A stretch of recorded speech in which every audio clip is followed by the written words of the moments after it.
सर्वांना महाशिवरात्रीच्या मंगलमय शुभेच्छा। तर जय श्री गणेश सर्वांना। कसे आहात सर्व? स्वस्त मस्त आणि नेहमी आनंदी राहा। तर आज आहे महाशिवरात्री त्याच्यामुळे मग देवाची छान पूजा करून घेतली। देवाची पूजा केल्याशिवाय काही प्रसन्न वाटत नाही। देवाची पूजा करून आवरून घेतल्या मग नंतर मंदिरात जायचं होतं। आमच्या इकडे पिकवीत महादेवाचं मंदिर आहे, खूप छान मंदिर आहे ते, तिथे जायचं दर्शनाला।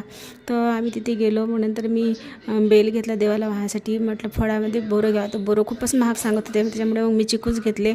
इतकं छान वातावरण असते की मन तिथे रमून जाते, घरी यावं वाटत नाही।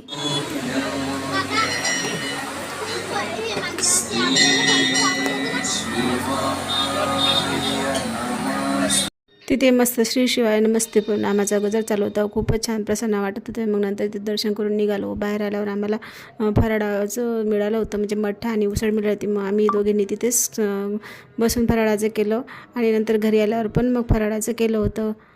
या मग सर्वजण फराळाचं करायला